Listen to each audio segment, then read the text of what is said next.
Hi, how you doing? My name's Alex and today I'm going to be bringing you some Destiny gameplay. I'm not going to be talking about the gameplay as such as the games and the game devs behind the games, and I'm going to be talking about how gaming used to be and how it's changing and how I think it's changing for the best. The gameplay you're watching is a control match where I'm playing with one of my buddies. I'm using the shotgun and thorn. I do shotgun horde quite a bit in Destiny PvP, but that's only because it's such a monster truck of a gun. I go 25 and 5, and I do get attention contacting Destiny servers, pop up quite a bit, but I don't actually get kicked, which is a miracle considering my internet is so shit compared to the Destiny servers. Moving on to the subject at hand, a lot of the game developers these days are starting to bring out old games onto our new consoles. They're porting forward the games, they're remaking them so we can play them on our new consoles, which is pretty awesome if you're somebody who has either played the games before or who have never played these games, such as the first Resident Evil game. They're bringing forward Majora's Mask onto the Nintendo DS, as well as they brought in the Master Chief Collection to Xbox One.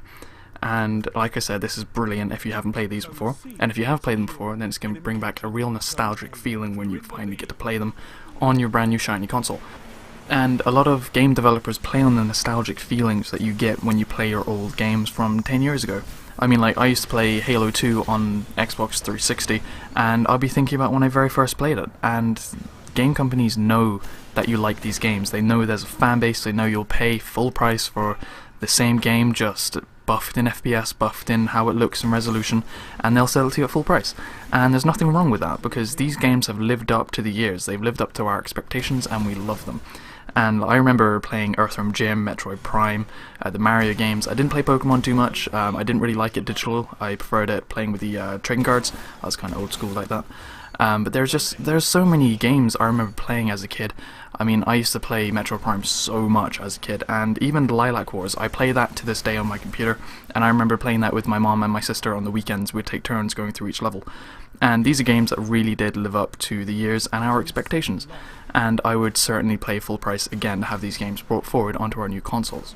And as I mentioned these games, including The Legend of Zelda Ocarina of Time, as well as Majora's Mask, I instantly think how simple it was back in the day. There wasn't huge amounts of DLC and microtransactions and pay to win or early access or DLC, or bloody pre-order bonuses. Like, this is stuff that we don't need. We do need DLC, but not into the extent that it is right now. I mean, you buy the game for $60, you buy the DLC for $60, and then once the season passes over, you buy more DLC for another 30 quid. It is just crazy. And something that got me thinking was why it wasn't so crazy back in the day, and that was because of the mindset of the developers. In my opinion, they were in it just to make an awesome game, just to make people have fun, sit down and forget about the shit that's going on in their lives, and just sit down with a family, friends, or even on their own and just play single player, multiplayer, and just relax. They weren't in it for the money, they weren't trying to make millions in return on their first game, they weren't trying to push out as much DLC as they possibly could and make microtransactions and pre-order bonuses so they get our money quicker.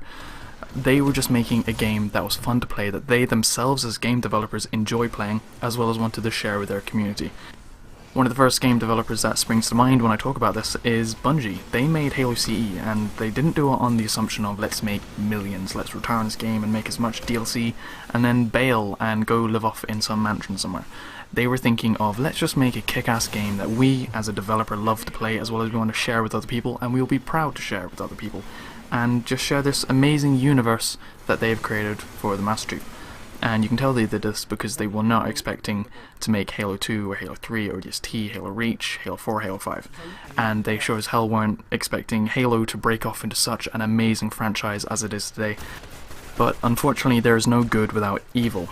Along with Bungie, a lot of other game developers have started looking at the idea of DLC, microtransactions, pre-order purchases, as well as pre-order bonuses, and how can they make the most money out of these games.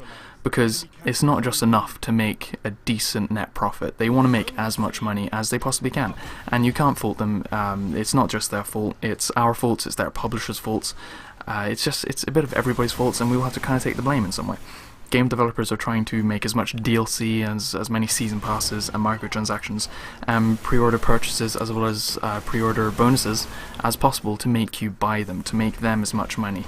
And it's our fault as much as theirs, because we keep buying it, we keep pre-ordering it, we keep giving our money to them before the game has even reached our hands, and we might have only played just a slight demo or even a small beta a year before the game has come out, so we don't know what the full thing's going to be like, and it's as much our fault as it is theirs. And it's very frustrating to see this happening to the gaming world and gaming communities alike. No matter what console you're on, I don't give a shit if you're a PS fanboy or an Xbox fanboy, or a PC master race. You know, we all play games, we all love to play them and enjoy them, and we're all a community in our own right.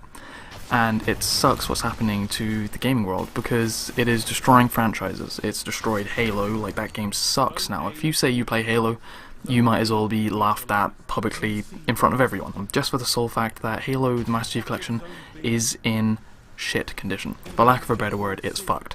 Halo 4 was terrible, that was a dreadful launch, a dreadful game in general, everything about it was terrible. And then the Master Chief Collection comes out, and it's just as bad, except for worse, because you can't even play it online reliably. And although they are trying to fix it, eventually it will be fixed, and I will go back to playing it. Now, don't get me wrong, I love Halo. I'm not bashing on 343 or just Bungie or just Halo in general. This is about every game developer and every game going at the moment.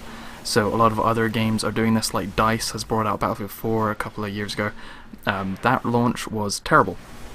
It was an utter train wreck. It was worse than the Master Chief Collection because it lasted about 8 months and you just couldn't play online, full stop. There was no way to play online unless you had like the most solid connection known to man, which was just impossible at the time. There's the Battlefield Hardline when that comes out. That's just a Battlefield 4 clone with a different skin on it. COD, you know, they've just made terrible games. They've been bringing out clone after clone after clone for years on end. The last clone they brought out was COD Ghosts, and that I think was the last straw. That's when they realised they have to change. And to be fair to them, they have changed. They've brought out Advanced Warfare, they've brought out a new way to play COD, as it were, and they've completely changed the way COD plays.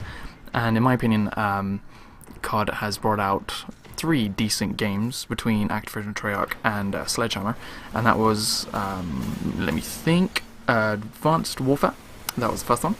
I can't think of the ones, fuck it. Advanced Warfare, Modern Warfare 2, and Black Ops 2, they're the ones.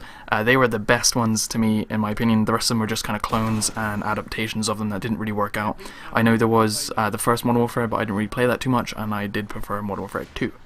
So, please don't get me wrong, I'm not just pinning all the blame onto one game company, I'm not just ranting about Halo here, this is about every kind of game going at the moment. Just a quick side note with the Battlefield 4 thing, to anybody who absolutely loves that game and hates me bashing on them for that, I personally think Battlefield 4 is one of my favourite games of all time. It's my favourite FPS game on the Xbox One at this current time. It's just that the beginning of the game, the launch, was terrible, as well as Hardline. I'm not sure how that's going to fare, and to be honest, I don't really care. To be fair though, 343 as well have taken major steps in the right direction in terms of Halo 5, although they're not exactly pushing major updates out for the Master Chief Collection. There's only one current update that's in beta, I think, so we'll see how that goes. But with Halo 5, they're really taking into consideration how the community feels about the game. They brought out a beta that was not finished in the slightest a year before the game came out. They didn't bother polishing the game, they had it in 720p, they just made sure that the servers were decent, the maps were fluid, and the guns were there, and the gameplay was there for us to test and tell them what we feel is working and what isn't working. And above all else, they've taken everything we said into major consideration, and more than that, they've even implemented many of the changes we have asked for. And although right now it has been pointed out that it's only script and basic writing as to what is going to happen, we don't actually know how this is going to affect gameplay or if it's actually going to make a huge difference. In my opinion though, just taking our ideas into consideration and trying to implement them into the game for the final build is a huge step in the right direction. So what I'm trying to say is that game developers have to take the right step forward by taking a step back and going back to how they used to make games, and what's more important, the money or the community? I'd love to hear your feedback, so leave a comment down below telling me what you think, and if you enjoyed the video, please leave some love in the form of liking, commenting and or subscribing, and I'll see you guys next time. Goodbye.